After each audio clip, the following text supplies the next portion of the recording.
You in the sports mix with Kenny, news and knowledge. A lot of dope techniques make kids become scholars. You need to tune in. A lot of hot topics. When it comes to sports, Kenny sound like a prophet. You in the mix, man. You in the mix. Plus he keep you up on all the hottest trends. Plus you never know who he has as a guest. So grab a cold one, man, and just tune in.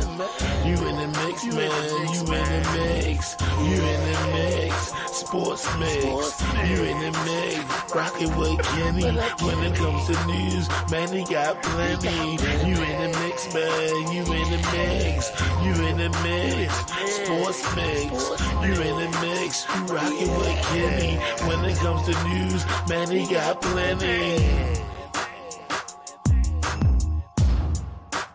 Yes, sir. Sports mix. What up? What up? What up? Again, another Ravens W. So we back. You know what I'm saying? Going to talk about this W right quick. Right quick. Was it a W or was it a ass whooping? Yeah. What we calling this one? Yeah, that it was the latter. The latter. Yeah, we're gonna go with the ass whooping. For sure. Yeah. Yeah, that's what we're going with. Ass whoopings today. Dominate. Sunday ass whoopings. You know, good job all the way around by the home team. You know, the steaks are gonna be well seasoned tonight. The beer's a little colder. You know how we do on W's. Mm-hmm. You know, everybody partying. Probably gonna be some babies made tonight. You know. You know how they do. Celebration. It's a celebration in town. You know? So yeah, let's celebrate this dub, man. Get ready for next week. Next week is a big one. You know, got a division game next week. Yeah. Cleveland Browns come to town, and so I'm looking forward to that though. Deshaun Watson is back. Yeah. Well, you know, I ain't afraid of Cleveland. Right. Or Cincinnati, who comes in the following week on a Thursday. Yeah. Right. So I ain't afraid of them. Mm-mm. Or as Ray Parker Jr., I ain't afraid of no ghosts. That's what he said. Back in the... Yeah. So you know, let me do this. Let me get my little I had to give a shout out before we get into this game. I wish I had a picture. Goddamn! Shout out to James Brown on CBS for the improved hairline. You know, they were struggling with that shit a couple years ago. That shit was, you know, way back. Yeah, he was holding on. Yeah, and I think he linked up with Steve Harvey's hair people. You know, it ain't quite to the forehead, but it's a little better than what it was. You know. Yeah. So shout out to JB. Yeah, maybe linked up with LeBron's people. Yeah, that's a possibility too. Yeah, LeBron shit kind of, you know, looking better than it was. Yeah. So shout out to JB. I had to get that off. You know, I'll take notice of that. Take notice of them type of things. You know.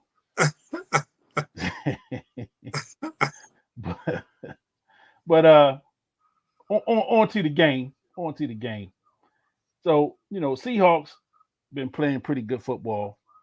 You know, Geno Smith last year's comeback player of the year is playing solid. You know, I think he's playing. He's far exceeding anybody's expectations of him at this point in his career. And they came into town. Now, you know, they made notice of this. They made reference to this a couple of times during the game. You know, for Seattle, this is their fourth time flying east. You know, to play a game, and you know that time difference definitely can play a factor. Now we're not gonna give them no excuses for taking that ass whooping today, because you got to play the schedule as it is. Yeah. You know, and if you got to come east, you got to come east. You know, so good game. You know, good effort, but it wasn't meant to be today. It wasn't meant to be today. 37-3 was the final. You know, I think the Ravens, man, almost had 200 yards of rushing. Was it 200 or 300? No, 300 yards rushing. Oh, is that right? Wow. I think they said the kneel down at the end pushed them under 300. I believe that's what it was. As a team, they rushed for over 300 yards. Well, you know, the kneel down brought it back to 290 something. So that's just pure dominance. You know, that's just up front. We just getting it done up front. You know what I'm saying? And the effort, you know, Gus Edwards had another couple scores, you know, 2 touchdown runs, you know, short yardage, but he you know, Gus the bus. You know, once you get that steam going, you're not gonna stop him. Hill had a couple of nice runs. But the star of the run game is talk about it. Is the rookie, undrafted rookie at that. Undrafted. Keaton Mitchell, son of former Raven Anthony Mitchell. I'm saying, so he's a Raven legacy. He's a legacy child, you know. And he had some great runs. He had some great runs today, man. He showed that he definitely needs to get more touches. You know what I'm saying? He definitely needs to get more touches coming up here. Who was this? I got to pull my messenger up so I can see who's commenting. Because I like to give y'all credit when you make comments. Because Mitchell was definitely running that pill today. They talking about Mitchell in that comment. Yeah, he definitely was running that pill today, man. And yeah, you know, let me get the the feed up so I can see who I'm talking to, you know, in the comments there. Wait a minute. Let me turn the volume down. All right, let me go. Here we go. Oh, that's my man Thaddeus. Thaddeus from church. What's up, my brother? Definitely had a great game. A good game, man. A young fella. So I you know, took some notes. He was definitely high on my notepad. You know, it stood out coming off the bench, and I'm sure we're gonna see more of him coming down the stretch. You know, these next few weeks. You know, with like you said, we talked about this last week when the weather get a little colder, you want to run the ball a little bit more. You know, they're establishing dominance up front, which you know, again, man, that's that old school AFC North, AFC Central football. You know, running that ball, man, and establishing dominance. And you know, we can't forget number 8. You know, we can't forget number 8, man. I mean, for all of those that say the kid can't throw and he can't do this and he can't do that, you know, he's been solid, more than solid every week. You know, the fumble, the 2 fumbles, you know, the one where the strip sack, that happens. You know what I'm saying? That happens. It didn't hurt us, but those type things happen. But it still got to be more careful with the football. And then I think the second one they had where there was the exchange with him and the running back, and you know, just he dropped it or whatever. So, you know, you got to tighten those things up. And obviously, in a game like today, they didn't come back to bite us. They didn't hurt us. Yeah. Turnovers didn't hurt. Well, you know, they didn't hurt us at all. So, but you know, moving forward as we get into the meat of the season and we head down the stretch, you just want those things to be cleaned up, you know, as we go. So let's jump into it, man. What was your thoughts? You know, just on the game overall. Yeah, pure domination. Pure domination. And let's not forget that they were beating a first place team. Yep. These guys were in first place, coming in with a 6-2 record. Were they 6-2 or I think they were 5-2. 5-2. First place in the division, playing well, and they were totally dominated. I think we might even dominated them more than we did the Detroit Lions. I mean, pure domination. Yeah. They didn't get in for a touchdown. Mm-hmm. Kept them out of the end zone. The offensive line for the Ravens played well. They protected Lamar. They opened up holes for the running backs. The D line was dominant. The rush was man. Geno Stone, man, was back there under pressure all game long. Yeah. I mean, Vanoy, Matabike, Owe. I mean, these guys were all up in there. Pierce, they was all up in his stuff all game long. Just on every level, the Ravens dominated this game, and you know, I'm the broken record, but I don't mind being the broken record because this Ravens team will represent the AFC in the Super Bowl this year. Yes, sir. Yes, sir. Yes, sir. Yes, sir. And congrats to Odell OBJ. Got his first touchdown on his birthday today. Happy birthday, OBJ. Did the Park Heights strut in the end zone too? Yeah. You know, show some love to the city. Yeah, yes, indeed. I mean, you could tell it the way he did it. He ain't from B-more, but No. Kudos, you know. yeah. Yeah, but it was good to see him getting that end zone. Yeah, definitely. He had a decent game too overall. Yeah, good game. Yeah, definitely. So one thing, so I was taking some notes, and you know, it was 0-0 coming out of, you know, it was 0-0 the first quarter, right? Yeah, first time, you know. So yeah, they had a lot of 3 and outs, a lot of good defense. So you thought it was going to be a defensive struggle, defensive game. The one thing that I thought was kind of changed the momentum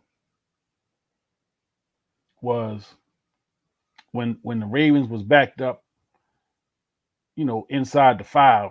Yeah. And they went 3 and out, and the punter kicked a 66-yard punt, which, you know, usually when you punting out of the end zone, you looking to get something inside the 50 when you receiving, and you want to play on a short field.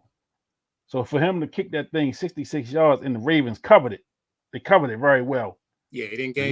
Limited the return. I thought that was a big play.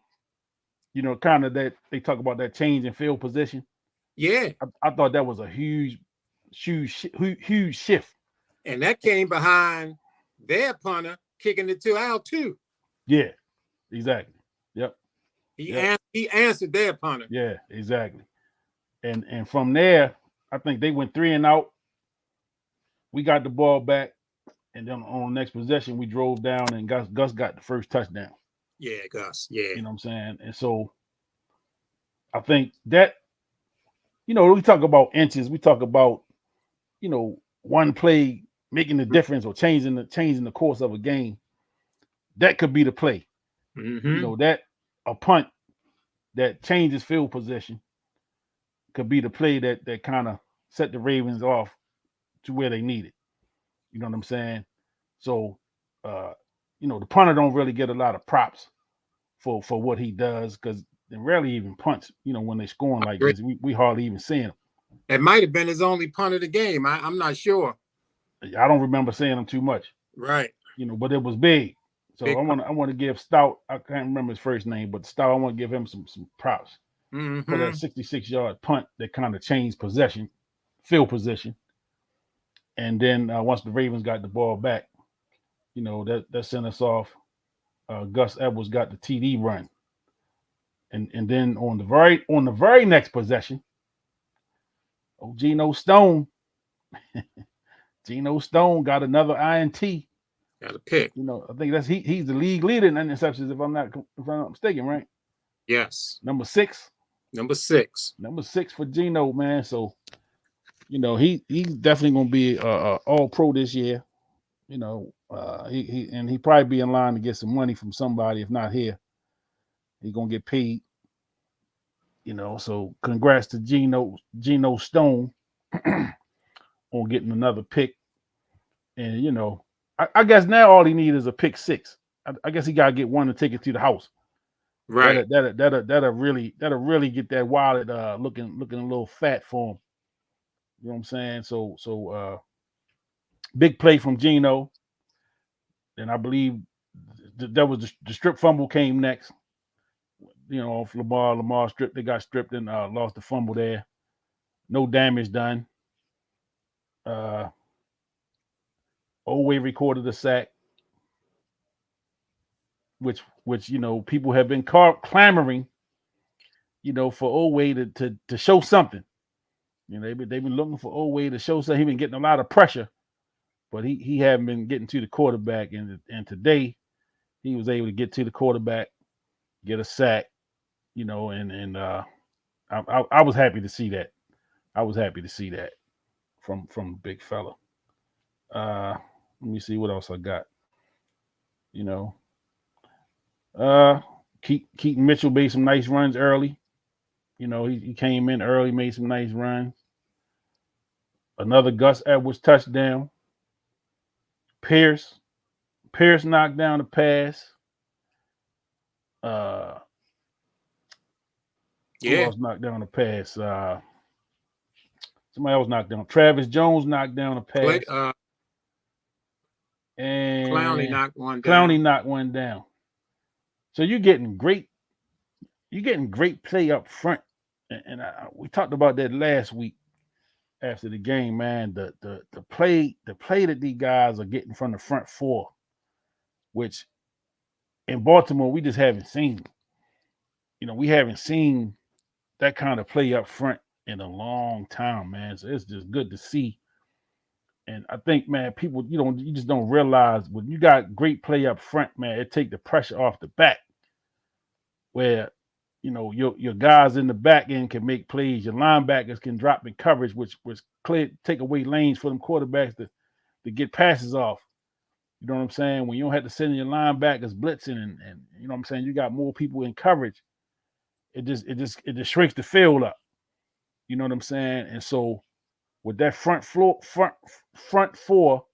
playing as tough and as dominant as they've been playing, you know, it's making this defense, man, because even Tony Romo, you know, he kept referencing that 2000 defense.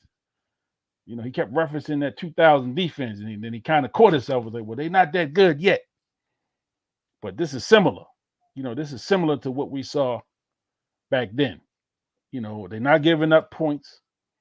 You know, they bend, the old bend but don't break. They may give up a play here and there, but that field get a lot smaller. You know, once you on the other side of that field, and you need to make a play, and there's no play to be made. You know, so again, major props to the defense. Once again, I mean, with only giving up 3 points, I mean, they got to have an A plus as a grade. They got to have an A plus. Yeah, absolutely. I don't see no other way. I don't see no other grade the defense can have other than an A plus. I think Kyle Hamilton dropped the interception. You know, and I saw him. He went over there and did some push-ups after he dropped it. Yeah, as he should have. Yeah, you know, as he should have. You know, but I mean, outside of that, I mean, you can't really. The defense is just stout. You know what I'm saying? And I look forward. To playing Cincinnati, who's starting to find their groove offensively. I'm looking forward to that. I look forward to playing Cleveland next week. You know, with Cleveland playing a little better. But I'm just looking forward, man, because I just I mean, you know, you've been saying it since day one. The Ravens are going to represent the AFC in the Super Bowl. Like you haven't backed off it. You've been saying that since our first football show this year, right? I mean, it's just, and you know, we are just playing solid football in all aspects right now, and there's still room for improvement. You know what I'm saying? That's the thing. And I'll be saying that you don't want to be playing your best football early. You want to be building up. And you want your best football to come, you know, November, December, January. You know what I'm saying? You want to be rolling at that time of the year and healthy. Mm-hmm. Is the main thing. You want to be healthy. So, you know, man, just from a defensive standpoint, you know, they are making it easy for the offense. If the offense can limit the mistakes, you know, those fumbles didn't turn into something big. But if the offense can play football where they're playing smart, you know what I'm saying? They're not being, even OBJ, his fumble, he holding the football there like a loaf of bread. He just got to take care of the football. You know, I understand. You know, you're trying to make a play, you're trying to make something happen. But you just got to take care of the ball. You know what I'm saying? So those type of things are things that can be fixed. You know what I'm saying? The exchange with Lamar and the running back, you can fix that. You know what I'm saying? Lamar, you know, and really that was on the tackle that let the end get around that really disrupted that play. But those type things that can be fixed, you know. So I mean, man, we can sit here. I mean, I can't really beat them up about too much.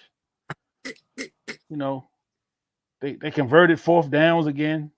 Like, I mean, right. You know, what is it that we can beat these boys up about? You know, what is it that we can? Is it anything? Did you see anything that you was like, nah, we need to fix that outside of the fumbles? That's it, man. The fumbles, really.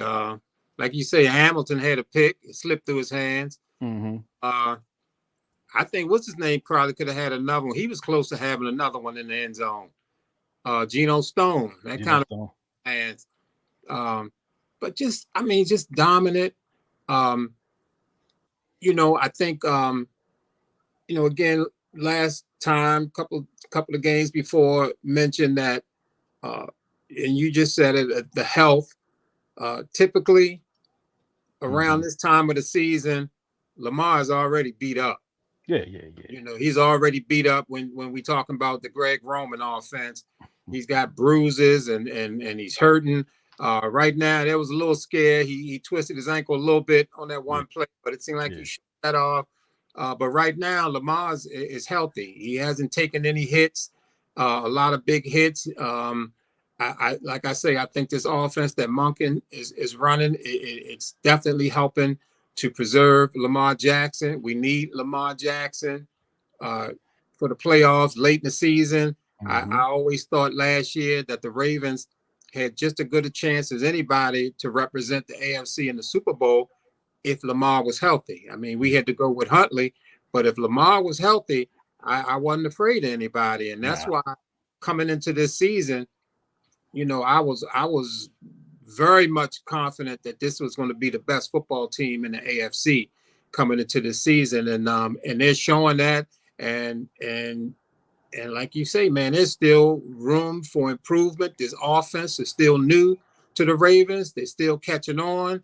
OBJ got into the swing of things. You gotta know not too much to complain for mostly compliments and good. They took Lamar out. Yeah, exactly. They took Lamar out. They had the game in control. You know, I've been trying to hold this comment back, but I'm just gonna go ahead and put it on out there. You already know I've got these Ravens in the Super Bowl from David, but I want to say that we may be looking at the best Ravens team of all time. Now, no, that's a big statement. Yeah.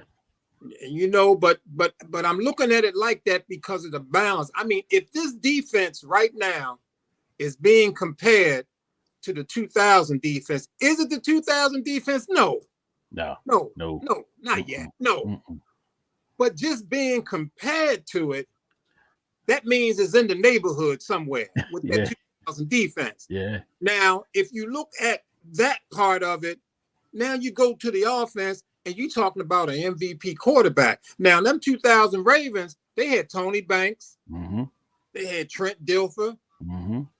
This team got Lamar Jackson as the quarterback. So now you're talking about a potent offense, which just dropped 37, dropped 38 against Detroit. I'm saying that I believe that this Ravens team right now is in line to be the best Ravens team in history. Now, we got 2 Super Bowl winners. I already got this team in the Super Bowl. And man, I'm just saying, man, Ravens fans, just enjoy this ride because it's going to be a lot of fun. It's going to be a lot of fun. Yeah, yeah. And that's the thing, you gotta enjoy the ride. You gotta be on the ride first of all. That's the first thing. You got to be on the ride, and you got to ride it. You got to be able to enjoy it. The ups and the downs. You had to you got to ride them with the highs and the lows. The good, the bad. You're gonna have to stick through it. Ride out with this team, man. Because again, I was talking to some brothers this morning. I mean, we just talking about the Pittsburgh game and the Colts game. I mean, we clearly could be undefeated. You know what I'm saying? And Yeah. I'm sure Pittsburgh is aware of that, and the Colts are aware. They both aware that they probably should have lost them games. You know what I'm saying? So we talking about a team and somebody. I think that status again. Agree with the defense. Also, good offense at this time. It's a 50-50 running and throwing. The offense is definitely balanced. You know what I'm saying? They definitely are balanced, man. You talking about you and because Tony Romo, for whatever you think about him as a quarterback, and that's up for debate. But he be knocking it out the park as an analyst. You know what I'm saying? He knocks it out the park sometime as an analyst. He can be a little animated at times, be a little extra. But it's clear he know what he's looking at. Mm-hmm. You know what I'm saying? It's clear that he got a good grasp of a lot of the teams in the NFL. And he kept talking about Super Bowl. And he was clear. He said, I mean, uh, Kansas City is the reigning champion, of course. And until you beat them in a championship type of situation, Sure. they're the team to beat. So I don't have no problem with that. I have no problem with that at all. But I'll say this. I'll say this with 100% confidence. We ain't scared of Kansas City. Mm-mm. And I think as tough as Kansas City is, I respect the hell out of Andy Reid. I think Andy Reid is one of the greatest coaches we've ever seen in the NFL. And that's Belichick, all them dudes included. I think Andy Reid is right up there with all the greats. His offensive mind is, second to none. And really didn't matter who was the quarterback. Right. He seemed to find a way to get it done. So I respect Andy Reid. Of course, Mahomes is one of the greatest quarterbacks in his generation, right there, and Lamar's right there with him. But if it lines up to be that, for the Ravens in Kansas City, because they're not on the schedule, so we would have to see them in the playoffs. There'll be a lot of popcorn for that game. And chicken wings. Mm-hmm. There's a lot of popcorn, chicken wings for that game. So I like what I'm seeing with these Ravens.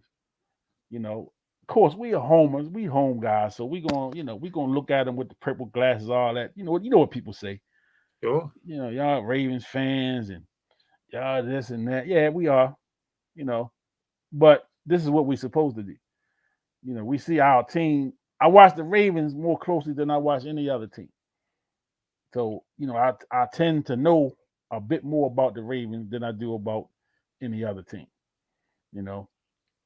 And today, again, we played like you said, this was a division winner. I mean, a division leader. Yes. That's been playing good football. It's not like they didn't come in here limping. They didn't come in here off tough losses. They come in here playing good football. They got a solid defense. They got a solid defense, man. And yeah, for the Ravens to kind of put 38 up, 37 on them, Just like Detroit was a solid defense coming in here, and they left out of here looking like, you know, Dunbar, Douglas, or somebody played the Ravens. You know, Yeah. Just looked unfair. So, yeah, you put it out there. I'm gonna jump on the bandwagon. You know, I'm jumping on. You know, you gonna get the credit for it. And I'm in front. You know, I'm the big lineman in front, leading the way for you. Get out the way, cause we going. You know. Yeah. So, yeah, I mean, it's just not a lot you can say. You know what I'm saying? When you dominate like this, you know what I'm saying? Got also give out the props to Kyle Van Noy, who he just got picked up a couple weeks ago. This dude got 4 sacks already. Playing well. I mean, 4 sacks, and he got a fumble. He forced the fumble. Strip. Yeah. You know what I'm saying? So, I mean, you also got to give props to, Eric DeCosta for putting the pieces together. You know what I'm saying? You putting these pieces together, man, because a lot of times, you know how it is, man, when big name players become available, everybody go get them. Sometimes it's not the name, it's about the fit. You know what I'm saying? Now I knew who Kyle Van Noy was. He wasn't a big name, but he's somebody you're familiar with. Yeah. And the fact that he was available and we was able to get him in here, and he fits. And big he fits. And I'm gonna say this. I think I said this one of the previous weeks. There's nothing as a coach you like more than to have depth on your team. When you got to go to the bench in certain positions, and there's really no drop off in production, that says a lot.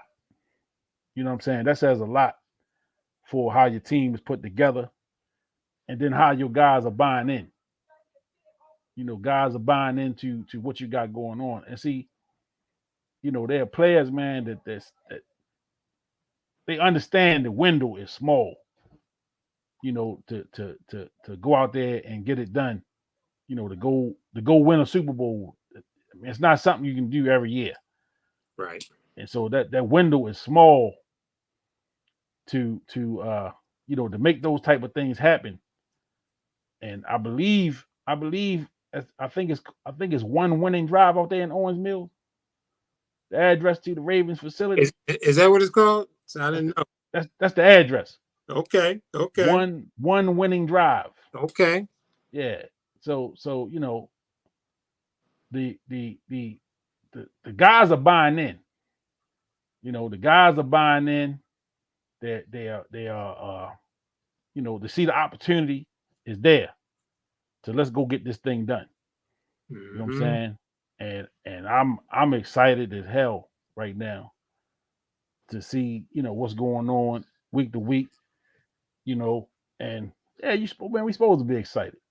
You know what I'm saying? We supposed to be excited. We supposed to,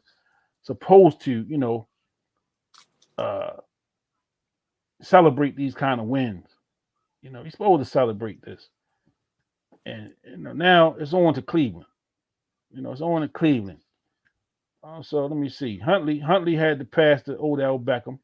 So Huntley on the board with a TD pass. Yeah. Isaiah Likely made some catches today. Yes, he did. Which he been struggling with some drops and everything like that. Again, Keaton Mitchell. I'm just looking at my notes. Keaton Mitchell, Anthony Mitchell's son, was a former Raven. I believe he was on that Super Bowl 2000 team, wasn't he? Yeah. Yes, 2000. He was on that team.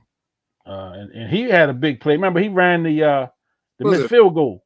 Missed field goal back, yeah. Ran the missed field goal back. And that's around when they first started allowing that. Because remember, one time you couldn't advance a missed field goal. 90 yards or something. It was a long. Yeah, it was something crazy. Yeah. Yep. So, Duvernay had a big, nice return. I think they end up having a penalty on that one, where it ended up coming back. You know, they were 2 4th down conversions. The one Lamar drew the offsides on that on the cadence, and then he got a run on the other one. I mean, some man just, Gus Edwards had a 42-yard run. I think what's his name had 3 field goals, right? Tucker, yeah. Tucker had 3. I mean, this was across the board. This beatdown was across the board. Yeah, Mitchell had a 40-yard touchdown run. I mean, he went for over 100 yards. Yeah. In his debut. And he had a 60-yard run after that. So he had a 40-yard touchdown run, then he had a 60-yard run. That looked like he ran out of gas. Yeah. But I mean, that was a hell of a run. Yes, it was, man. Hell of a run, man. The guy's explosive. I mean, and when you say window, you always got to think about that window. And I think this is the season where the Ravens are prime to go to that Super Bowl. Now, after they go and they win this thing, you're looking at Queen needs to be paid. And he's been playing some dominant football. Yeah. You look at Matabike, he got to get paid. He's Pierce football. I mean, so there's going to be that's when you talk about a window when you got players that got to get paid. So we go ahead on and win this thing this year, and then they can mess around. DeCosta and the guys can fool around and get this thing, tightened up. I mean, J.K. Dobbins, he's more than likely it ain't looking good for him to remain a Raven coming off of that injury. I'm not so sure about OBJ. He signed a 1-year deal. Will he stick around after that? I'm not sure, So they're going to have to find some money because it's going to be very difficult to let a Matabike go and Queen. Man, them guys are playing high caliber, high quality football. And they are definitely part of that dominant defense, man. And again, man, shout out to Costa.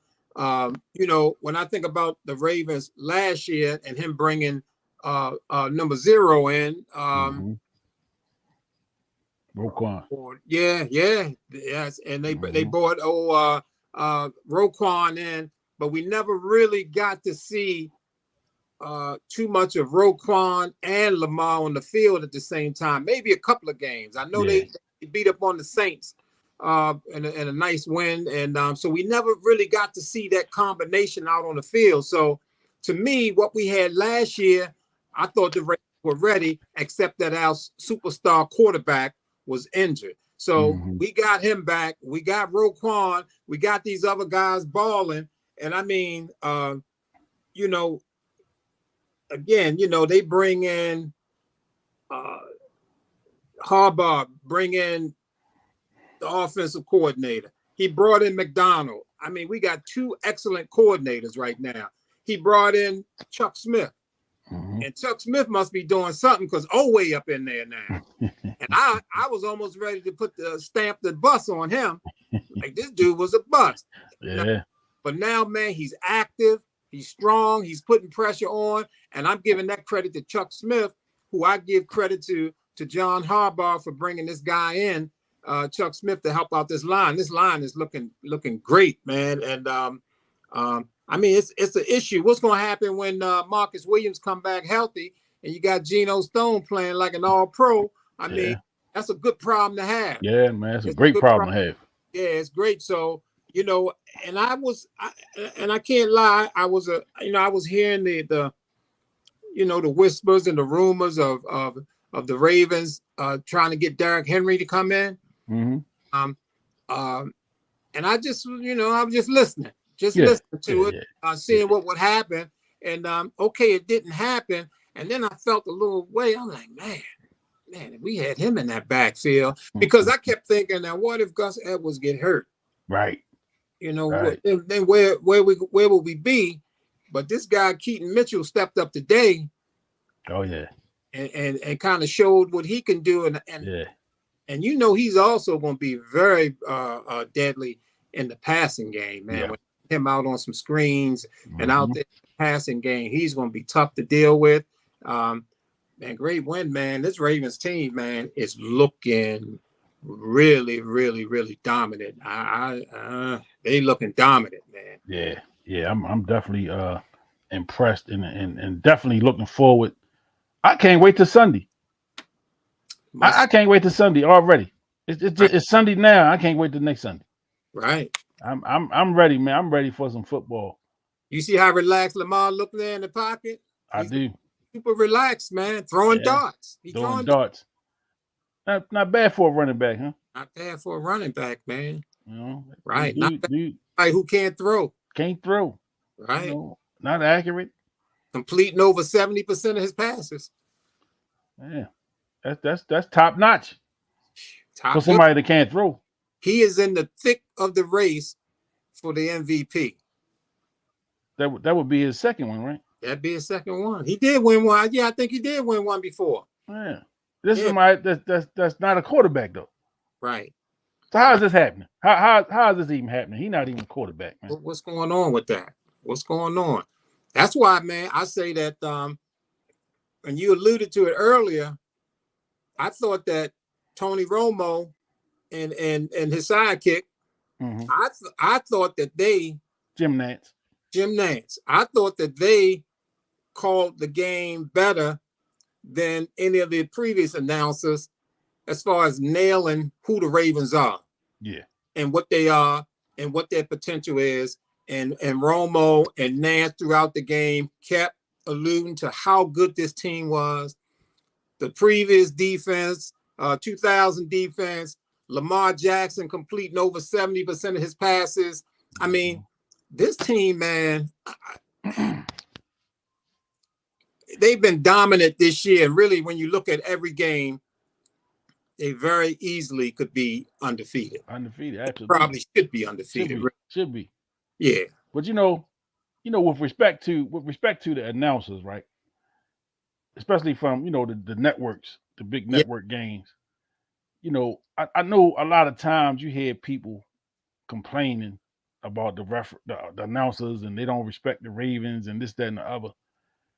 It's not their job. They don't cover the Ravens. So they don't know the Ravens as intimately as us fans do and the people that's here locally. You know what I'm saying? So you may get a announcing team that may see the Ravens a couple times out the year. Right. So their view of them is a little different.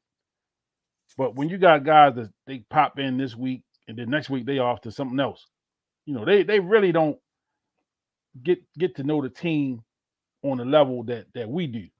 You know what I'm saying? They come in maybe Thursday, Friday, they doing interviews with the team, they out at the facility, they may watch practice. They looking at film from other games and kind of putting their opinions together based off of that. You know what I'm saying? So I don't really get too high or low off the commentating. I know some people do. I know some people get a little offended by some of that. You know what I'm saying? So, I try to be the voice of reason.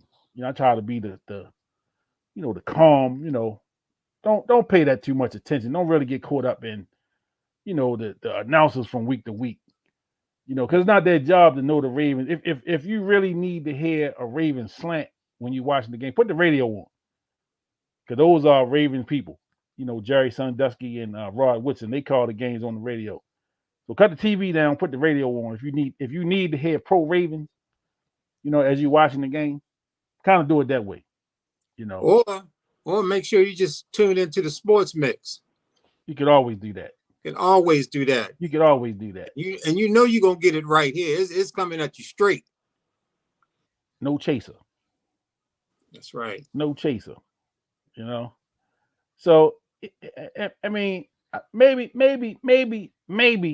it was that extra hour of sleep that the Ravens got last night. Yeah, things did fall back, didn't they? Time. You know what I'm saying? Because it's dark outside now. Yeah. It's 5:30. It's already dark. I still haven't figured that out yet. That whole clock swinging the clock back and forth. Yeah. I don't. Maybe we discuss that on the Brooks Blackboard. That seems like a political question there. Yeah, we gotta get Brooks to dig in on that. I know he got bored. Yeah, cause I try to stay away from that. Yeah. You know, I know I don't like this time of year. I know that. I know I don't like, because I mean I get off work at 4:30, so you got an hour of daylight or less Right. when you get off work. Yeah. I don't like that. I don't like that either. I don't like it. I need a little more daylight to work with. But great. I mean, I can't say I done said it about 20,000 times today. Great win. Yeah. Great goddamn. I mean, what else is it to talk about? I mean, you know, I mean, I'm looking at Dallas and the Eagles now. They 14-14. Okay. Second quarter, Dak Prescott is still quarterback, so anything can happen with Dak at the quarterback. So, Yeah. shout out to my Cowboy fans. I know I got quite a few of them that on my friends list and me tuned into the sports mix. But then again, the Cowboys playing, they watching the Cowboys. So they ain't watching us right now. They tuned into the Cowboys. So, y'all enjoy that game. Enjoy the Cowboys. Yeah. Shout out to what's his name? Makari, man, for filling in for Moses. On that offensive line today. So, that lets you know how valuable Makari is. He can play any offensive line position. And anytime somebody go down, he's the first one up to fill that void and play that right tackle and to keep that pressure off Lamar today. I mean, we basically didn't even miss Moses because Makari played really well. I didn't even realize he wasn't Yeah. he wasn't in the game. Yeah. What's up, Cheese? Cheese, if you still out there, man. What's up, brother? Jump on, man. It ain't too late. Yeah. We always welcome. I think Kevin Zeitler playing at a Pro Bowl level. I mean, he got called for a false start today. I think you barely even hear his name. That's because he's playing so well. That center we got, man, Linderbaum. He's an all-world center, man. The guy is playing some excellent football. Nice trade. EDC when we let Marquise Hollywood Brown go. We got that first round pick that turned into Linderbaum. I mean, all of these things that's been taking place, is what this team is all about right now. It all starts with them guys drafting Linderbaum, drafting Hamilton in the first round. I mean, you may be looking at probably the second greatest duo first round picks in Ravens history, next to Ray and Jonathan Ogden. Stephen A. Smith said what? He said, let Stephen A. deal with the Cowboys. Yeah, let Stephen. So yeah, man, this is like you say, things. Everything is feeling good this week at work. Will be nice because these Ravens were dominant. I would like to let the Ravens fans warn you that the Ravens might not play at this level every week. The Ravens may not win every game. There are going to be some games where they may not win. I'm just saying, relax. Yeah. It's during the course of the season. I mean, if you don't know the history books, there's been only one team that ever went undefeated in the regular season. That's the 72 Miami Dolphins. Yeah. So, history tells you that ain't nobody going undefeated. Yeah. And so relax. If the Ravens, run into some tough games and everything, but this team is legit, is well balanced. It's very difficult to deal with this Lamar Jackson-led offense. Monken's scheme is making these teams cover every inch of the field. It's whole different from Greg Roman, who everything was kind of packed in the middle of the field. Man, this is some fun. I'm having a great time. This is must-see TV. So let me ask you a question. You're not a fan of Greg Roman, huh? Well, you know what I say about Greg Roman is the guy, he knows how to run that ball. Yeah. He's got some offensive schemes in there with that offensive line and pulling and all that kind of stuff that was excellent. And Lamar Jackson was the MVP while Greg Roman was the offensive coordinator, because the guy is good. But I thought that he was limited. There's a couple things that I had a problem with. One of them is that if you can run the ball that well, the Ravens set NFL record for yardage under his leadership as offensive coordinator. If you can run the ball that well and know what the defensive team is going to do, and they're going to jam up the box, they're going to bring safeties down, they're going to do that. As an offensive coordinator, it should make it very easy to come up with the fix for that, the counter for that. Right. I already know they're going to get in the box because they're worried about Lamar and they're worried about our running game. The play calling, man, the offensive, the passing should have been easy to counter that. But Greg Roman never had any kind of answer when them guys started overloading that box. He failed. And that was a big problem. He was limited in his growth. And the other thing is that I just felt like he was killing Lamar. Yeah. And I didn't like his scheme because Lamar was getting beat up. Lamar was never finishing the season. He was getting hurt and all this kind of stuff. Like I say, I think he lost a step or two, half a step. And that's my problem with Greg Roman. But again, they went 14-2.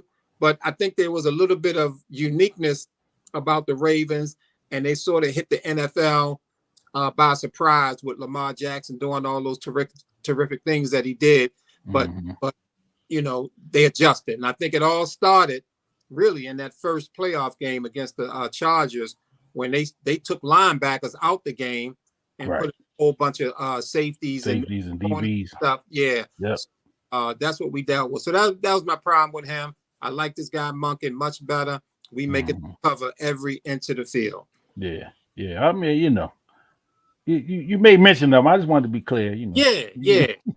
You mentioned them quite a bit. Yeah, Greg Roman. I ain't like him having our man Lamar beat up. Yeah, shout out to Greg Roman wherever you are. Yeah, wherever you are, Greg. Yeah, good. Hope you get back in the league. We ain't mad at you. We got close to the Super Bowl. I thought we had a Super Bowl caliber team when they went 14-2. I want so bad for the Ravens to win the Super Bowl when they went 14-2, because in my mind, the season that Lamar Jackson had is one of the greatest quarterback seasons in history. If he had capped that off with a Super Bowl, to me, hands down, they would have went there as maybe the greatest quarterback season of all time. Yeah. To lead the league, to break the quarterback rushing, over 1,200 yards rushing, lead the league in touchdown passes, and maybe even in quarterback efficiency. He was way up there in that too. Yeah. Unanimous MVP. If they'd have got that thing done in the playoffs, man, we would have experienced the great. It's still, to me, up there as one of the greatest seasons ever by a quarterback. Yeah, I because I'm petty. I can be petty at times, and I can be a smart ass at times too. I've saved a whole bunch of comments, with people saying different things about Lamar Jackson, what he wasn't, what he couldn't do. Now I'm holding them. I'm gonna make a post. I might even do a wallpaper or something and have it behind me, where you can kind of be reading. You can be over the top of my head reading what such and such said. I'm gonna leave their names up there too, so you can see who said what. Yeah, you know what I'm saying. I'm petty like that, because there's a lot. I was going through my phone a couple of days ago and happened to run into. I said, "Damn, what is all this?" And I'm reading it. I said, "Oh, this Lamar Jackson slander." Yeah, let me save this, because I was, I was deleting some stuff out my phone and, trying to clear up some space. But I said, nah, I'm gonna hold on to that, because when we celebrating that Super Bowl victory in February, I'm gonna have that prepared for everybody to see with names attached to who was saying what about that young fella, about what that he wasn't a quarterback and he was overrated and you never win with him, and all of the stuff that we've been saying, well, not we, all the stuff people been saying about him in the negative. I'm gonna have it, and then so this way nobody can say, "Oh, I never said that." Yes, you did. Yes, you did. And here it is in black and white and in living color. Yeah, I'm petty like that. And if you don't like, sue me.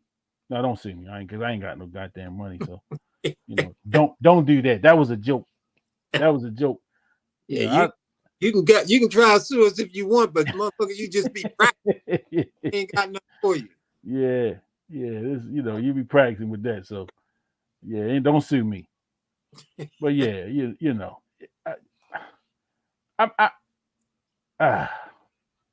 my man Thad says necessary sometimes. It is necessary to be petty. And I got a petty bone in me. I do have that. Most people that know me wouldn't know that.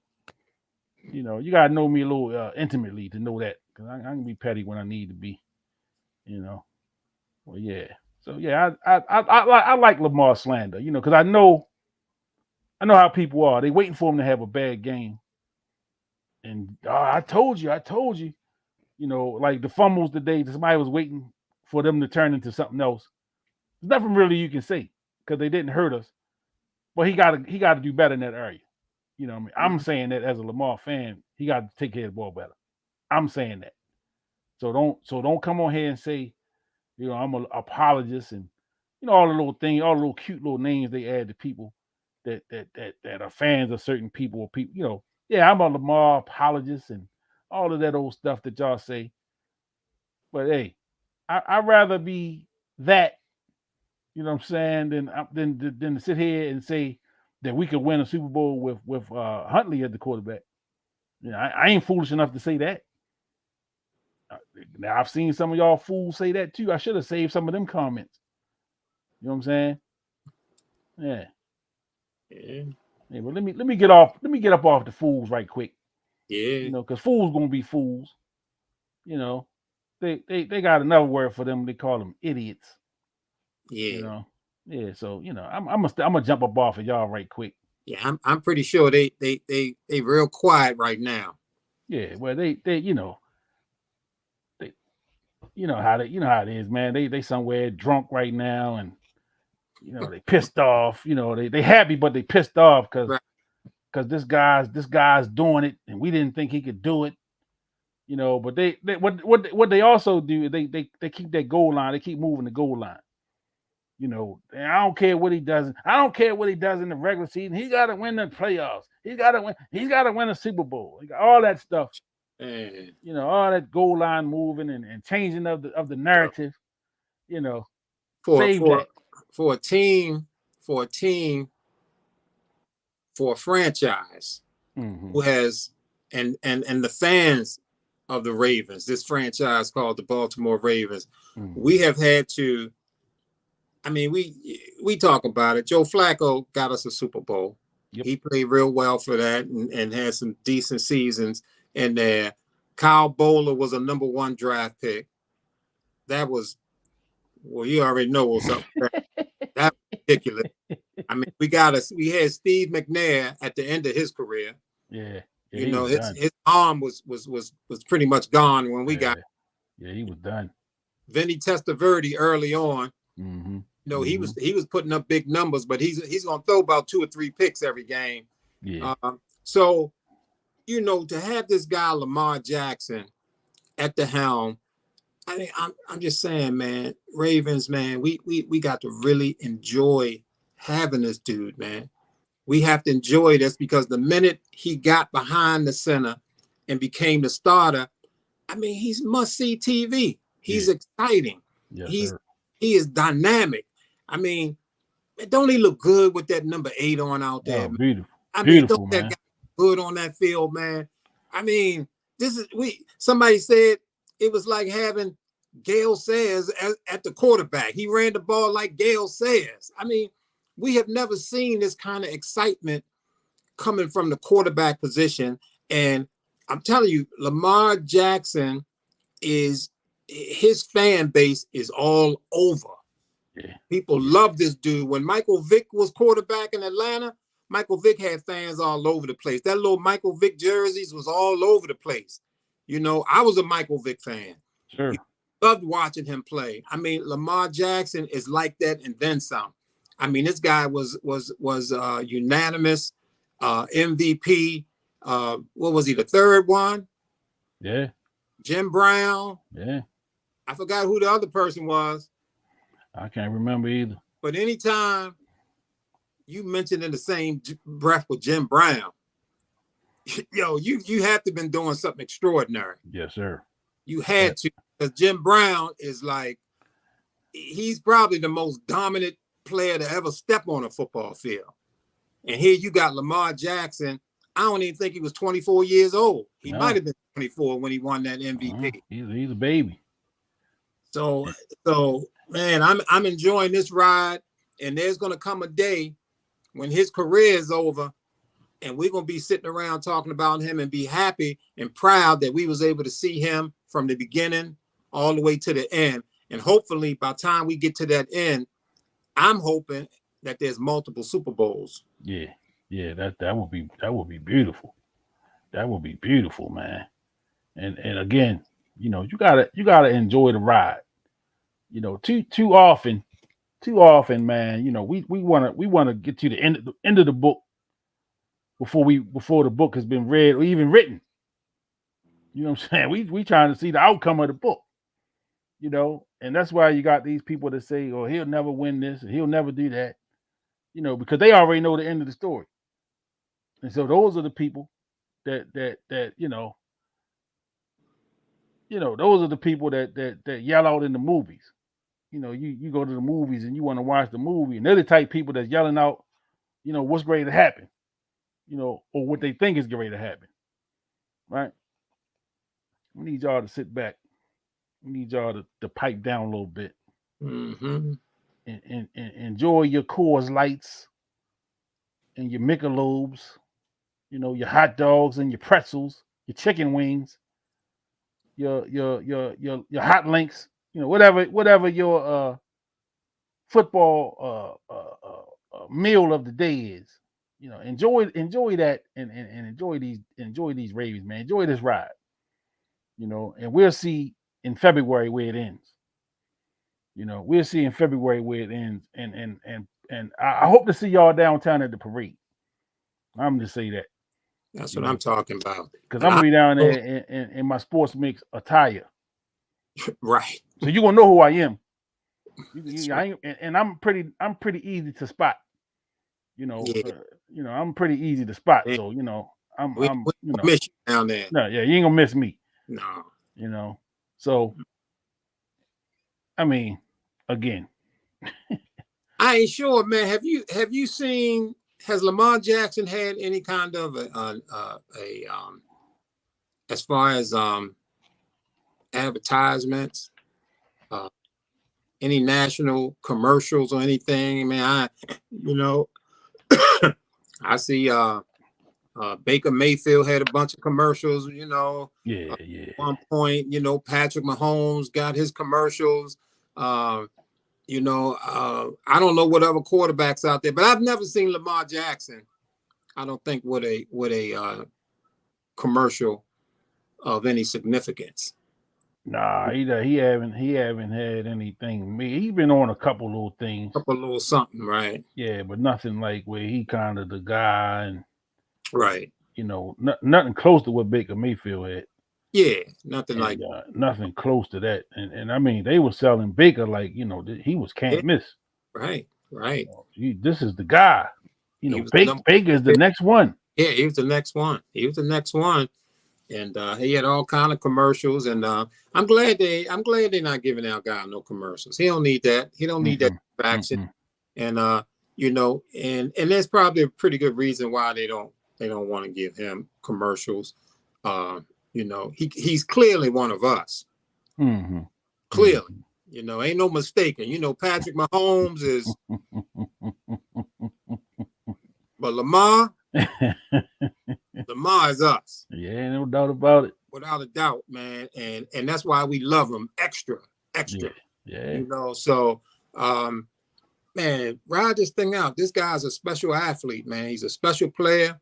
He has a really good heart. He has a great story. Coming up, and his mom protecting him and making sure that he remained a quarterback. He's very smart. People don't never really talk about his intellect out there on the field. He's a very smart guy, and he's an excellent passer, and he's showing that this year. If you ever even had a chance to see him play college ball, the guy was an excellent passer back there at Houston, and and that number 8, who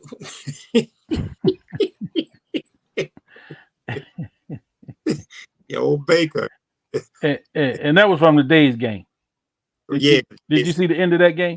Yeah, the youngster came through. The youngster, man, threw 470 yards. A record for a rookie. Yeah, there's something about seeing Baker lose. Yeah. I mean, I shouldn't celebrate people losing and shouldn't be happy, man. But something about this look. Because when he's with Cleveland, I saw this look a couple times. Yeah, man. Him and Lamar pretty good friends and stuff like that, man. I'm in the league. Yeah, I don't care nothing about them being friends. I just like when he lose. Yeah, I like to see this face. So hey Baker, man, maybe next week, buddy. Yeah, I don't have no that young boy put on the show, man. 407 yards and 5 touchdown passes. Yeah. What was it? What was like 30 seconds left? Yeah, something 30 like that. seconds left. Baker and them was jumping around like, yeah, we got it. Right. Yeah, then 30 seconds later, this face. Houston needed a touchdown to win that game. Yeah. And they got it. And they got it. And this is the result. Yeah, that's right here. That face right there. Yeah. I told y'all I'm petty, man. I told y'all I got a little petty up in me. Yeah, well, you warned us. Yeah, you warned us. Yeah, and you're probably gonna get more of this. You're probably gonna get more of the petty moving forward. I'm just fair warning. And I'm not I'm not opposed. You know what I'm saying, when we lose games that because I used to post these things. I used to post these memes when we lost games too. I would always do that. So hey, listen, I'm not above saying some things about my guys when they don't play well. We didn't get to do a show after the Steelers game because I was at the Oriole game that day. But they played like some shit, and you made up for it the following week because you you kept saying it because we was texting back and forth. Mm-hmm. Right. And he said, how many times did I say this was an embarrassment? Yeah, I mean, pretty much every text you sent me. Yeah. every text that I got that day, was saying this is an embarrassment. This is an embarrassment. So it was. And you followed that up the following week when we was live. Yes. And you reiterated that it was embarrassing. It was an embarrassment, man. But I wanted them to lose that game. I didn't want Lamar, because I think you text back, you said, well, Lamar gonna have to put his cape on. Yeah. And I you know what? They played so bad that game. I didn't even want them to come back and win it because I wanted them to feel that pain. Yeah. The whole fan base was feeling it. And I wanted the Ravens to feel it too, because losses like that can help you. Yeah. You're feeling real bad. It hits you real deep. And you feel embarrassed. I think they needed that, and I'm glad it went that way. And because they were dominant in that game, they just couldn't catch the ball. Yeah, and it showed. But see, losses like that too, it show you the character. Yeah. Of your team, you find out what kind of team you really have. When you have a tough loss like that, and what are you going to do moving forward? What's the next? Mm-hmm. What's the next thing? What are we going to do? Yeah, how are we going to respond to this? Right. You know what I'm saying? So that I think was key. You know what I'm saying? That was key for that team. You know what I'm saying?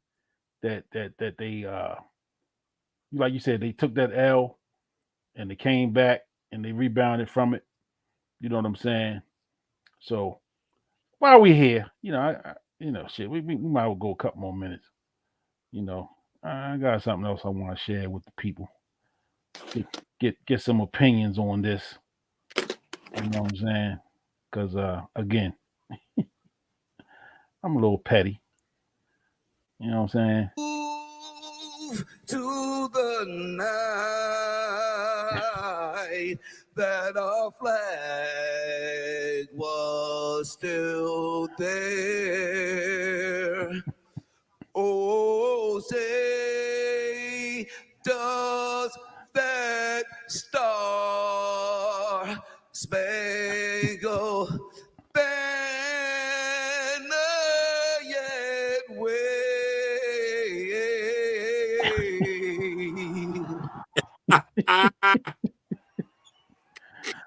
All the land was free. He great break it down. He great break it down. And the home of the brave, of the brave, of the brave. It felt good to him. Felt good to him. It felt good to him. all he needed was a yeah, boy. That's what I was expecting. All he needed was a yeah. Drop the mic. And that'd have been it. That'd have set it off. Did you catch that though? Did you catch that? I know that was pretty hot news when it happened. I think that was about a week ago. Yeah. I had dropped it in that little link. Yeah, you did. Yeah, when I saw that, I was shocked, man. I Flav doing the national anthem. Yeah, he did better than Carl Lewis. Oh yeah, he beat Carl Lewis. Yeah, man. He did better than Carl. He gave Carl Lewis. Carl Lewis is. Carl Lewis is. Yep. I'm gonna make up for it. Nah, you ain't make up for that. This ain't the long jump, motherfucker. No, sir. Goddamn, Flavor Flav. Yeah, he killed it. I'm proud of him. I'm proud of him but too. A lot of people don't know now. He ain't a great singer. No. But he's musically gifted. Yes, he is, man. Musically gifted, man. Flav is a monster on the piano. Yeah, Flav he's that dude, man. He is all right with me. Yeah. So but you know what, man? I'm glad, with all that Flav had been through, all his a lot of his discrepancies and a lot of his mishaps have been public over the last 30 years, 35 years or so, Yeah. But he still found a way to still be relevant. Yeah, absolutely. He still found a way to reinvent himself and to still capitalize off the Flavor Flav name, if you will. And it just take me back. It just take me back to a bigger point, with respect to what we trying to do, individually and collectively with the sports mix and other things that we got going. It's never too late. You know what I'm saying? It's never too late, man. Because I listen, a lot of times to people talking about, when we talk about sports, and they think, well, y'all old dudes, y'all hold on to y'all heroes. The young guys is this, and this. And what I say to that, what I say to that, man, is for y'all young fellas, y'all young people, keep waking up. You know what I'm saying? Keep waking up, because one day you're gonna sit in the seat, and it's gonna be somebody telling you, sit your old ass down somewhere, or we don't hear that stuff, that old stuff. It's inevitable. I remember doing it as a young guy. Didn't really want to hear the old heads talk about their day or things of the past, but it's all about finding your lane. Finding your lane, finding your relevance, man. And I believe wholeheartedly there's a lane for everybody. You know what I'm saying? There's a lane for everybody. I had a conversation just yesterday, and me and a friend of mine were talking, and she was saying how the American economy generates like trillions of dollars, right? Trillions of dollars. And, all you need to get is a little bit of that. Like, we ain't gotta generate trillions. But there's a lane for each and every one of us if we choose to drive in it, and we can get our little piece. You know what I'm saying? That piece of the puzzle or that piece of the pie, if you know how they say. So, again, I got the information up there. If you want to support the Sports Mix, you send a little donation to the Cash App and help the show grow, because the one thing I think that I have done is I haven't thought big enough. You know what I'm saying? I haven't thought big enough for this platform. And I realized that, it ain't for everybody. This right here, this ain't for everybody. You know what I'm saying? And I spend a lot of time with the people that I know, trying to get them to buy in and whatever. But it's really gonna come from the people that I don't even have a clue who they are. You know what I'm saying? They're gonna be the ones that see something in the Sports Mix that they like, that they're gonna want to see more of. You know what I'm saying? And so those are the people that I gotta figure out how to reach, moving forward. So again,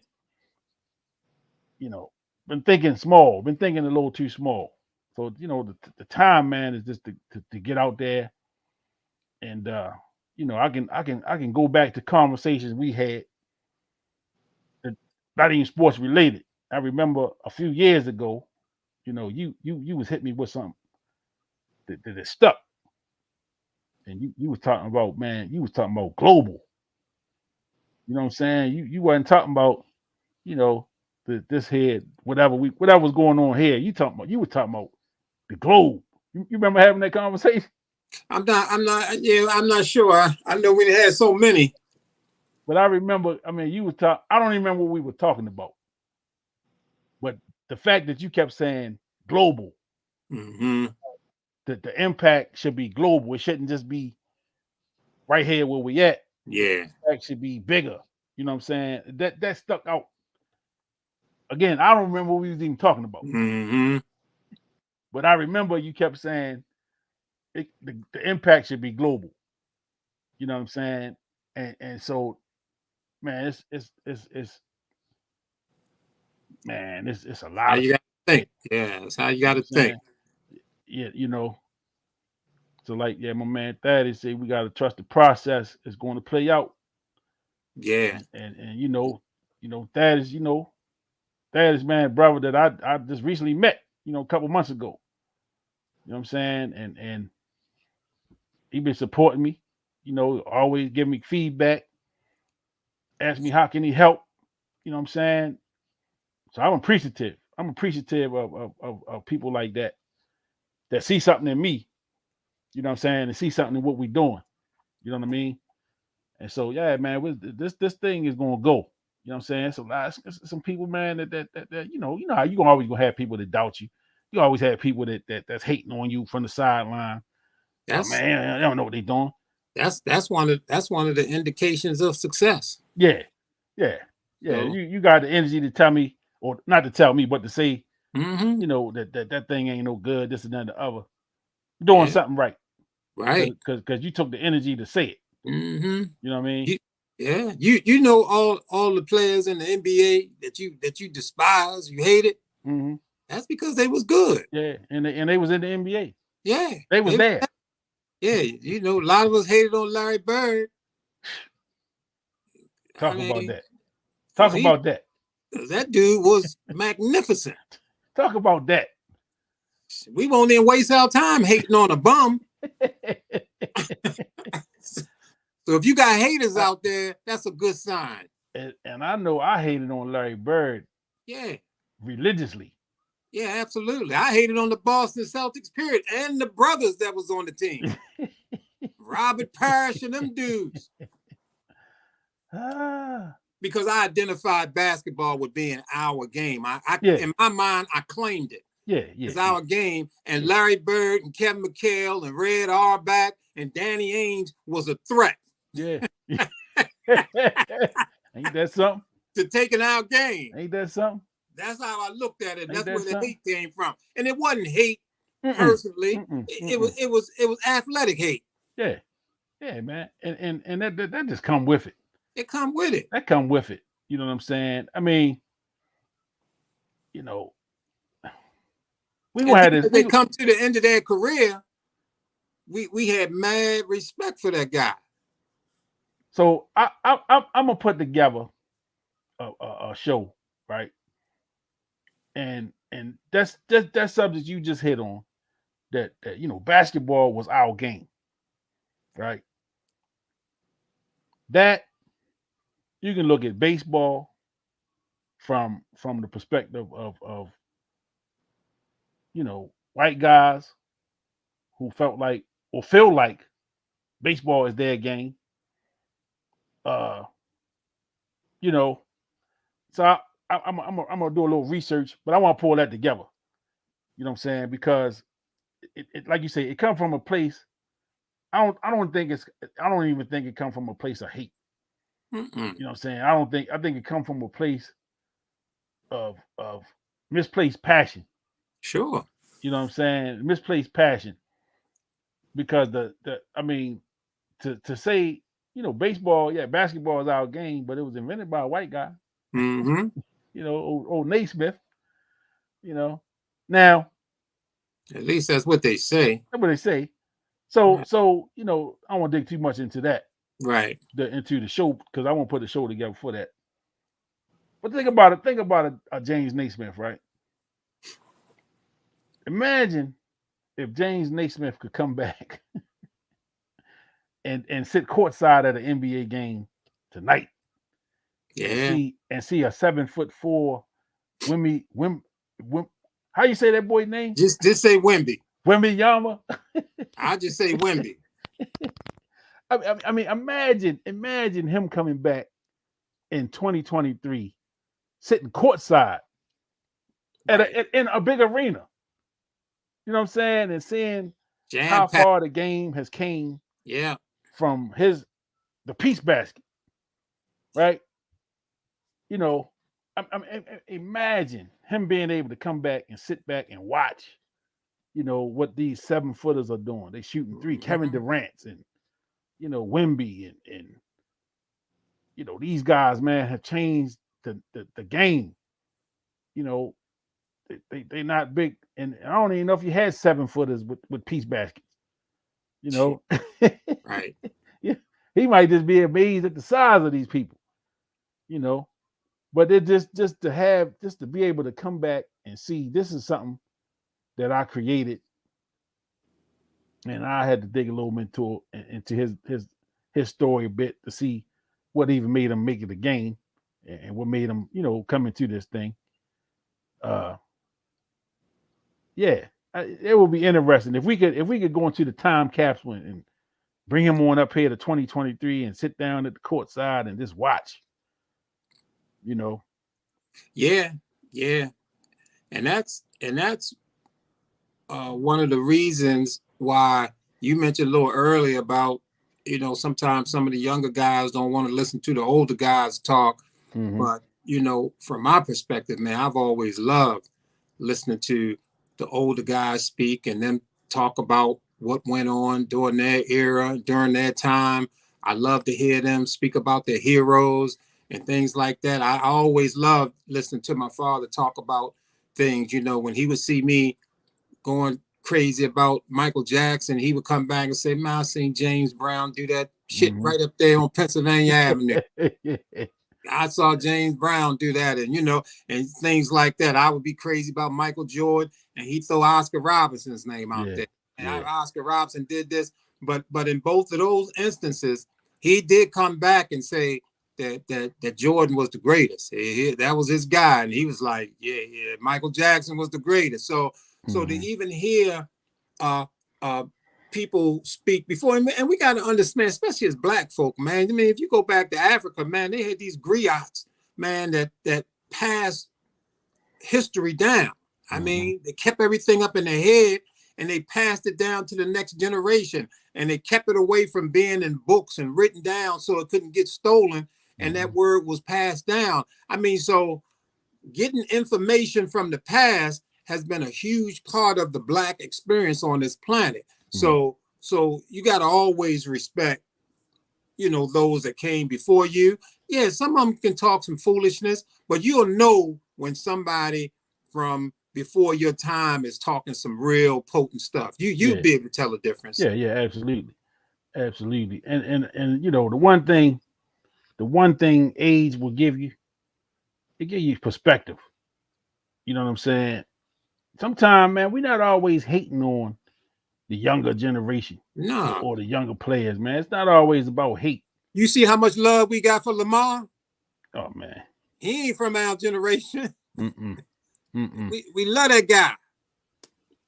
Absolutely, man. Absolutely. And it's just part of it. You know what I'm saying? It's part of the deal. You go up here, you go up, you watch, you see the game kind of evolve into a certain thing. We I always say, we come from a time when, the big man was sit in the middle and you wait for the pass to come in and you turn and you drop it in the basket, close to the basket. Now we've evolved to big men are shooting 3-pointers and they handling the basketball now. And you know what I'm saying? It's just a different game. Derrick Henry a few years ago would probably have been a tight end or a linebacker or something. You know what I'm saying? As big as that kid is, he wouldn't have had him running no football, man. But it's just that the game has evolved. You know what I'm saying? And so sometimes, man, we become prisoners of the moment. You know what I'm saying? Where what we see in front of us is what we see in front of us is kind of what we take as the thing. It can't be no greater than this because it's in the present. You know what I'm saying? And so that's why you'll get people to say, LeBron is the GOAT. And I don't argue with people that say that. You know what I'm saying? I mean, because he got a legitimate argument. You know what I'm saying? I mean, I'm thoroughly impressed with LeBron, man, that what he's able to do at this stage of the game, man. I mean, this dude is 38. And I mean, and I think again, I can go back to a conversation we had, and I don't know. I think I said it about Ray Lewis because he was still, remember Ray was still being Ray 13, 14 years in. And I think I remember saying that Ray Lewis is the type of guy that when it's over, it's just going to go quick. You know what I'm saying? His skills is just going to go. And it's not going to be like a gradual. It's going to happen. He's going to be done, and that's it. And I think the same thing with LeBron, man. LeBron is just the type of cat, man, that when it's over, it's over. It's not going to be a gradual fall off. You know what I'm saying? His skills are not going to erode because he's smart. He's smart enough to know what he can and can't do at 30. Yeah, he's a smart guy, very smart guy. You know what I'm saying? And I think that's the thing that a lot of when you're young, you're more energetic, you athletic. We can outrun these old guys. We can, you know what I'm saying? Yeah, you should be able to outrun them. But can you outthink them? You know what I'm saying? And I remember, and I know you played some of them games too. playing down the way with some of the older guys. Mm-hmm. And yeah, we was quicker than them, and we were more athletic. But they had it here. They had that game experience, man. They didn't play thousands of games more than we had. Absolutely. Absolutely. And that experience, man, is the best teacher. So I ain't here to preaching to the young people, because I know y'all don't like to be preached to and talked to in a certain kind of way, But hey, it's just my 2 cents. Yeah. You know what I'm Yeah. saying? And I'm gonna give you that whether you want it or not. And that adds to the whole narrative anyway. I mean, I think that thing goes on all the time, and it's gonna go on all the time when the new generation come in and they're gonna start lifting up their heroes as being the greatest ever. And it may come a time when somebody out there gonna say, hey, this guy's greater than Michael Jackson. Mm-hmm. But if they didn't live and see Michael and see how crazy it was, and seeing grown men screaming and fainting over Michael, they don't know that they don't see that perspective. They don't know that perspective. So but we experienced it. We seen it. Yeah. So and I don't care what these stars have done. I don't care. And we've seen some fantastic folks, the Beyoncés and the Ushers and the Chris Browns and the Rihannas and so forth and so on. And ain't none of them come nowhere near, what Michael Jackson did and what was happening during his career, from the age of 8 or whatever he was all the way through till they killed him. Let me throw out the disclaimer. Because the goddamn Beehive will come try to have me shut down. I know they will. They try to have the Sports Mix taken off all platforms. Right. How dare you speak about Beyonce in that way? We love Beyonce. I love her. We love Beyonce now. Yeah. Don't get me wrong. Yeah. I'm just saying she ain't even in the same.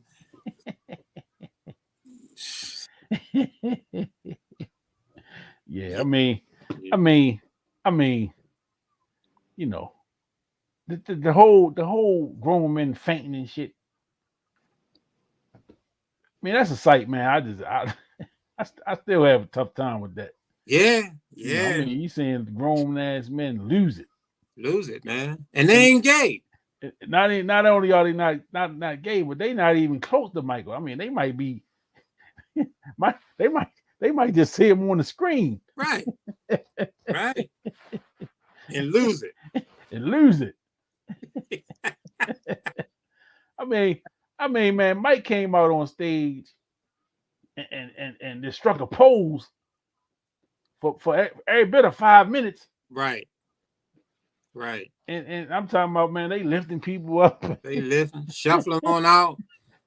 I mean, they shuffling past like back in row 50. And they just passing them up to the front. Like, damn.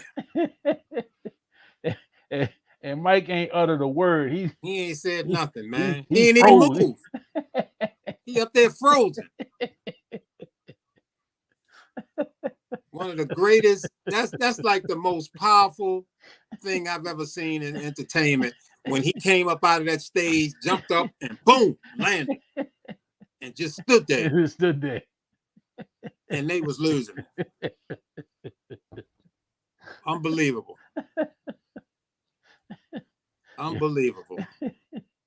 Yeah, it don't get no greater than that. No, it doesn't. No. Absolutely not. It don't get no greater than that. It don't get no greater than that, man.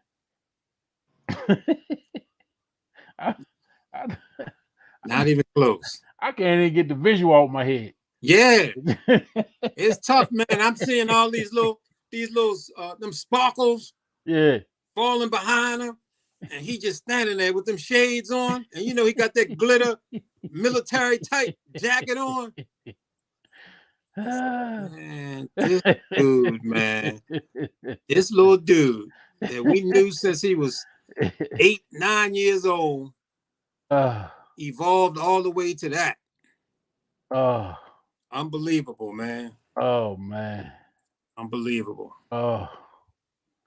Yeah, it's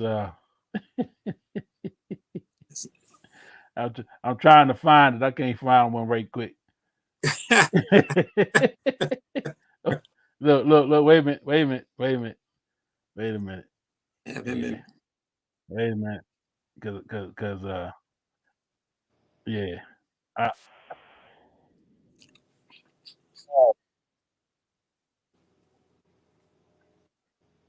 I gotta do it. Both templates and assets as well.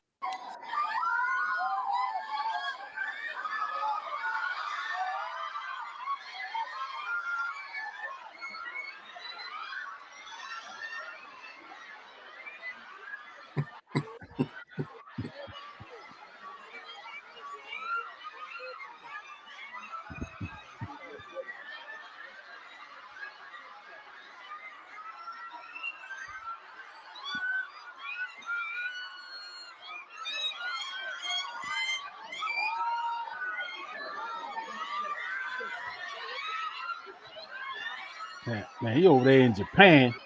Yeah. Well, I know they don't speak English. Right. And they not real animated over there in Japan. I remember over there in Japan when Mike Tyson was getting beat up, you couldn't even hear the audience. They weren't saying nothing.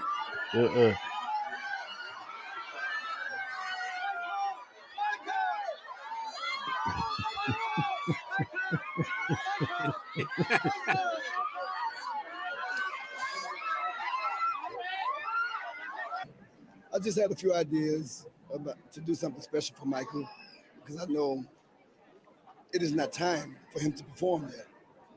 So I figured let's keep his name out there. Let's do something positive for him. As our name is positive. Is he great cry? Right. He choked up. Oh shit. Michael! Oh shit. 何ちゃんすかアメリカのテレビ。アメリカか。I love you, Michael. かっこよかった。ねえ。もう。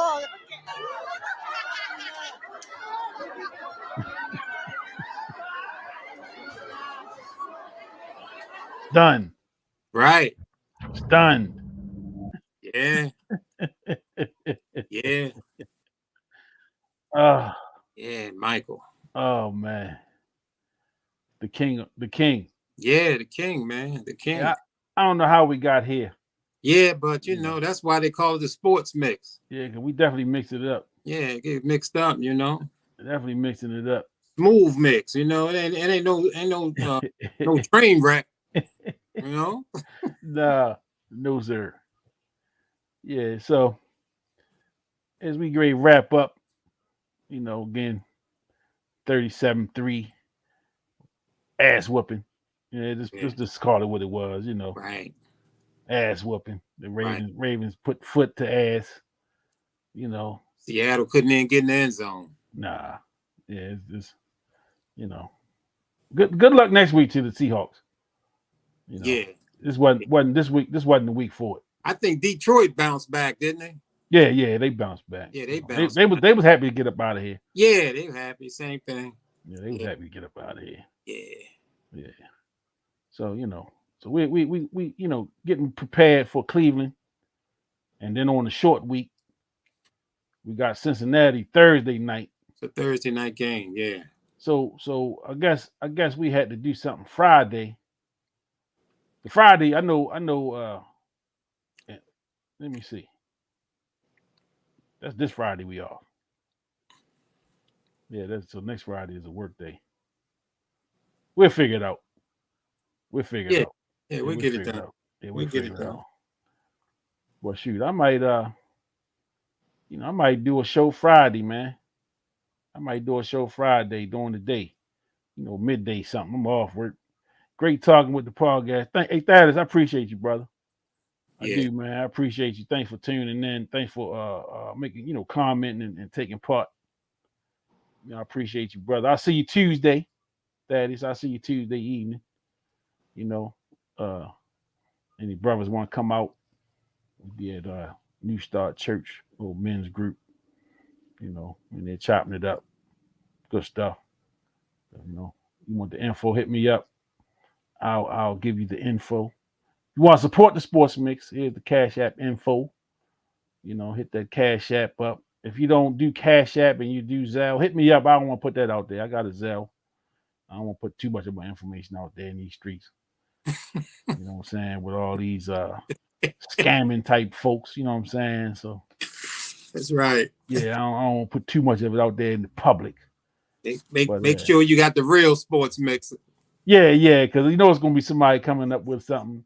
Somebody out there scamming always. Yeah, they talking about they representing me and they collecting money. No, we ain't doing that. Send your donations to me directly. And that's the Cash App. It ain't no hyphens in it. It ain't no dots in it.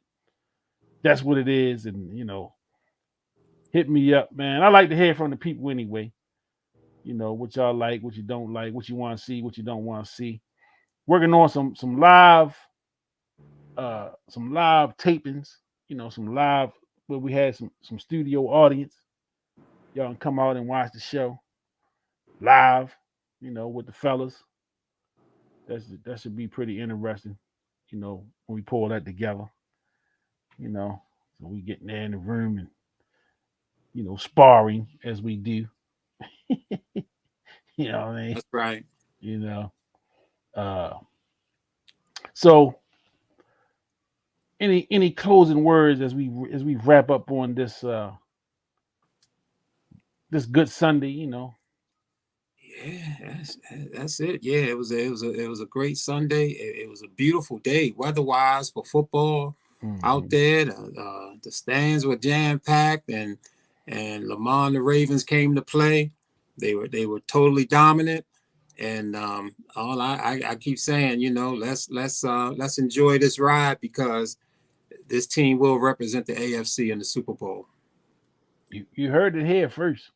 You've been hearing it here every week. Right. If you tuned in, I mean, this brother hadn't backed off it, not once. You heard Romo start to say it a little bit. Yeah. He was saying it. Yeah, they starting to open their eyes up. The rest of the league, all the announcers. Yeah, and they sent the A team to watch this game today. Jim Nantz and Romo are the A team over there at CBS. That's the best. That's right. So they, and I'm sure they'll be back. They'll be back. Because you got that you got a couple big ones coming up. So, in closing, again, I'd like to thank everybody for supporting, tuning in, watching, sharing the Sports Mix with your friends and family and, your co-workers. I know Cheese, one of our guests, one of our podcast partners, telling me, man, that they have it on at the big screen at work. They be watching the Sports Mix at work, man. So, he got some people watching. A couple of them subscribe to the show, so I appreciate that, all of that support, man. And they like what we do, man. I think he told us. He said one time that they like us better than Stephen A. and the boys. You know what I'm saying? So yeah, when we did the show a couple weeks ago. The little, our little back and forths and all the they was loving that. Y'all good, man. So I know we got some good stuff. Mm-hmm. We got some quality, man. We got some quality brothers that know their stuff. You know what I'm saying? We all got a perspective, man. We don't always agree. We don't always see things the same way. But we do it with respect. Ain't no vitriol, man. Ain't no hard feelings afterwards. Ain't no, I don't want to talk to that brother. No, it ain't none of that. We just having fun with this thing, man. We having fun.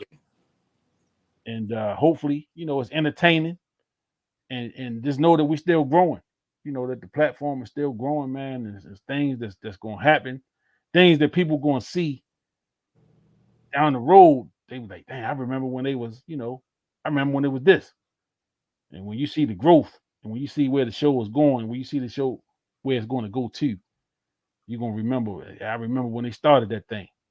You know what I'm saying? I remember when they started that thing, man. So appreciate everybody, man, for all the support. good, bad, or indifferent. You know what I'm saying? Just appreciate everybody, man. They compliments, man. Even if you don't like what we do, tell me that too. You know, I need to know that too. You know what I'm saying? Because it just gonna make me better. One thing it's not gonna do is I'm not gonna stop. You know what I'm saying? I'm not gonna stop. I'm gonna keep pushing, keep grinding.